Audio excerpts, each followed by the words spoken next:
കാറ്റും തണുപ്പും ഉണ്ടെങ്കിലും അണക്കരക്കാരെ മറക്കരുതെന്നവർ.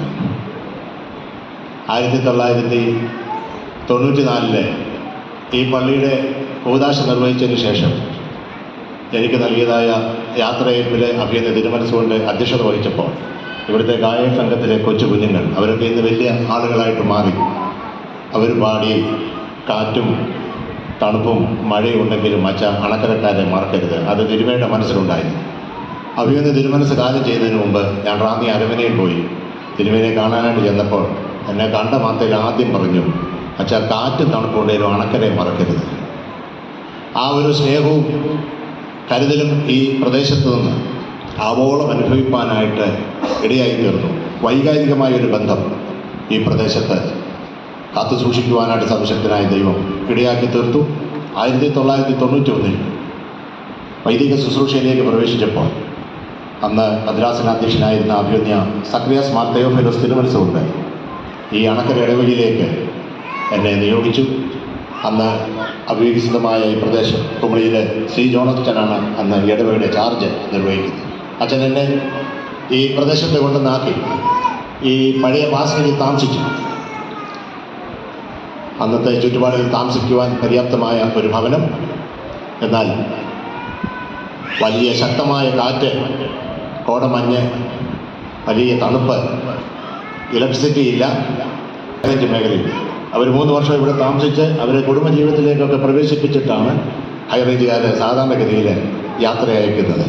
അതുകൊണ്ട് ആ ഒരു ഭാഗ്യവും എനിക്ക് ലഭിക്കുവാനായിട്ട് ഇടയായി തീർന്നു. ഈ പ്രദേശത്ത് താമസിച്ചു. 1992 ഡിസംബർ മാസമാണ് ഈ അണക്കരയിൽ വൈദ്യുതി ദീപം തെളിയുന്നത്. അന്ന് ഇലക്ട്രിസിറ്റിയുടെ വകുപ്പ് മന്ത്രിയായിരുന്ന ബാലകൃഷ്ണപിള്ള സാറിനെ തിരുവനന്തപുരത്ത് കാണുവാൻ അന്നത്തെ ഇവിടുത്തെ MLA ആയിരുന്ന അഗസ്ത്യ സാറും ഞാനും കൂടി അവിടെ സന്ദർശിച്ച് സാറിനെ സമീപിക്കുമ്പോൾ വർഷങ്ങൾക്ക് മുമ്പ് അലക്സാണ്ടർ തോമസ് അച്ഛൻ ഇവിടെ മിനിമം ഗ്യാരണ്ടി ഒപ്പിട്ട് സമർപ്പിച്ചിരുന്ന ആ പഴയ ഫയൽ കൊട്ടിയെടുത്ത് അതിന് അംഗീകാരം നൽകി 1 വർഷത്തിനുള്ളിൽ ഈ അണക്കര പ്രദേശത്ത് മുഴുവനും വൈദ്യുതിയുടെ ആ ഒരു പ്രഭയിൽ ആക്കി തീർക്കുവാനും അന്ന് ആദ്യത്തെ ക്രിസ്തുമസ് വൈദ്യുത ദീപങ്ങളാൽ അലങ്കൃതമായ ഒരു അന്തരീക്ഷത്തിൽ നിർവഹിക്കുവാനായിട്ട് ഇടയായി തീർന്നതൊക്കെ ഞാൻ ഈ സമയത്ത് ഓർക്കുകയാണ്.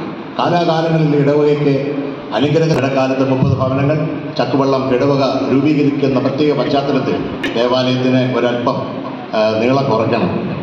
ഇന്ന് കുറേ ആളുകൾ ആ പോർച്ച് നിൽക്കുന്നത് കാണുമ്പോൾ എനിക്ക് വലിയ സങ്കടമുണ്ട്. അന്ന് ആ ദേവാലയം അവിടെ നിൽക്കുന്ന അങ്ങേയറ്റം വരെയായിരുന്നു രൂപകൽപ്പന ചെയ്തിരുന്നത്. പക്ഷെങ്കിൽ കുരുമുളകിന് അന്ന് 1994 1 കിലോയ്ക്ക് 103 രൂപയാണ് അന്നത്തെ വില.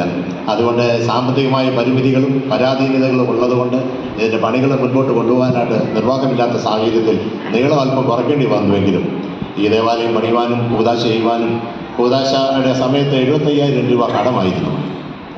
അത്താനോസിസ് തിരുമേനി 25,000 രൂപ നൽകി ഈ ദേവാലയത്തിൻ്റെ കടബാധ്യതകളൊക്കെ തീർക്കുവാനും അത് പൂർത്തീകരിക്കുവാനും ഭദ്രാസനത്തിൻ്റെ നല്ല സഹായവും ഈ ഇടവജനങ്ങളുടെ ആത്മാർത്ഥമായ സഹകരണമൊക്കെ ഉണ്ടായത് ഈ സമയത്ത് ഞാൻ ഓർക്കുന്നു. മാങ്ങാനം സെൻറ്റ് പീറ്റേഴ്സ് ഇടവയിലെ കളരിക്കൽ കുടുംബം ഈ പ്രദേശത്ത് അവരുടെ എസ്റ്റേറ്റിൻ്റെ ഭാഗമായിട്ട് വേർതിരിച്ചിട്ടിരുന്നതായി ഈ കുന്നം, ഈ അണക്കര ദേശത്തിൻ്റെ മനോഹരമായ ഈ ഭൂപ്രദേശം ഇന്ന് അഭിനന്ദ തിരുമനസ് പറഞ്ഞതുപോലെ നല്ലൊരു കോംപ്ലക്സായി മാറിയിരിക്കുകയാണ്. നല്ലൊരു ദേവാലയം, ക്ലൈമറ്റ് നമുക്ക് ഉണ്ടാക്കിയെടുക്കണമെങ്കിൽ എത്ര ലക്ഷം രൂപ